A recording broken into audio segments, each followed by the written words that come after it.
Nos últimos dias, o Irã surpreendeu o mundo ao disparar mais de 200 mísseis contra Israel. Esse ataque em grande escala reacendeu o debate sobre uma possível escalada que poderia, quem sabe, nos empurrar para os primeiros passos de uma terceira guerra mundial.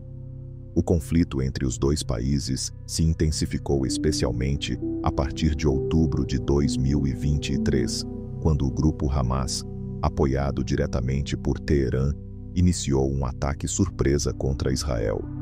Foi o estopim de uma nova fase, marcada por respostas duras de Israel a alvos considerados estratégicos para o regime iraniano. Além dos confrontos com as milícias aliadas ao Irã, como Hamas e Hezbollah, Tel Aviv mirou algo ainda mais sensível: o programa nuclear iraniano. Desde então, as investidas passaram a atingir diretamente centros de pesquisa e instalações nucleares no coração do Irã. No dia 13 de junho, os ataques israelenses alcançaram um novo nível de destruição.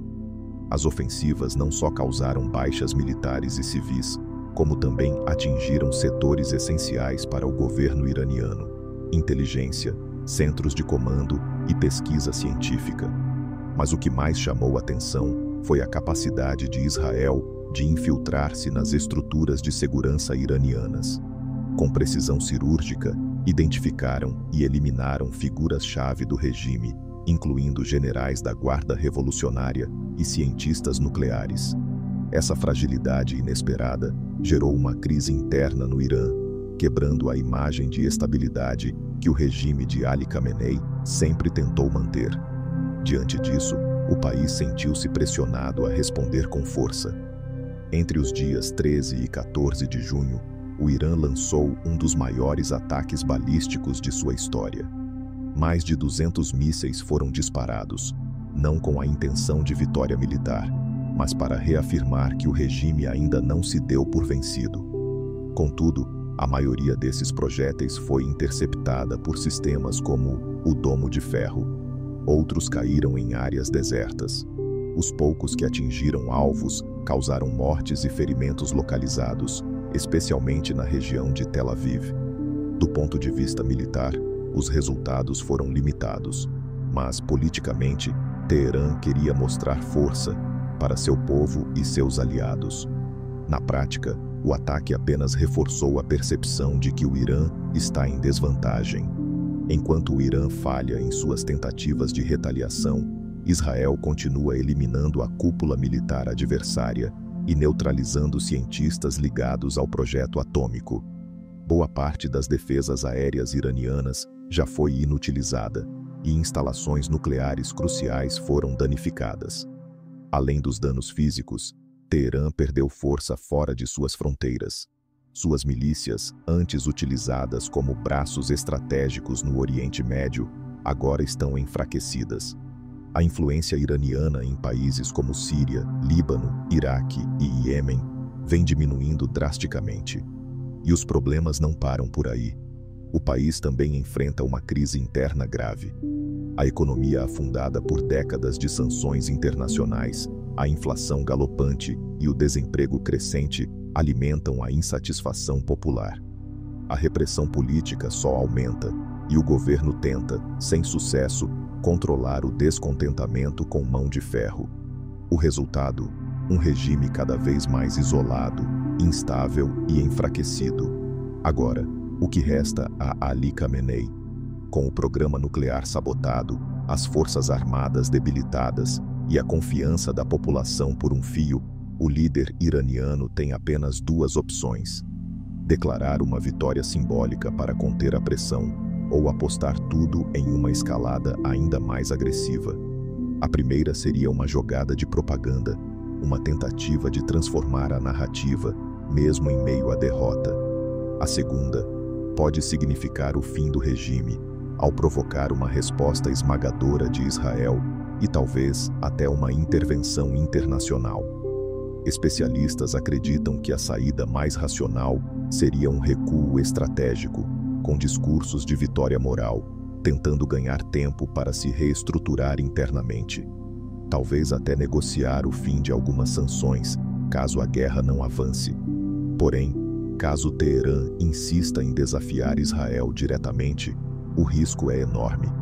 O colapso total do regime dos ayatolás pode estar no horizonte, como já vimos em casos como o da Síria, após a queda de Bashar al-Assad. Se potências como Rússia ou China decidirem intervir, aí sim estaríamos diante de um cenário global. Mas, por enquanto, isso ainda parece distante. Moscou está atolada na guerra contra a Ucrânia e Pequim evita se envolver enquanto tenta resolver tensões com os Ebusdeur. Mas em meio a tudo isso, surge uma pergunta maior. Onde entra a Bíblia nesse cenário? O que antes parecia uma tensão diplomática, agora virou manchete internacional. E para muitos estudiosos das Escrituras, os eventos atuais têm um eco profético claro. O nome da operação lançada por Israel, Leão que se levanta, remete diretamente ao livro de Números 23-24. Esse povo levanta-se como leoa, firma-se como leão, não se deita sem devorar sua presa. Essa não foi uma escolha aleatória.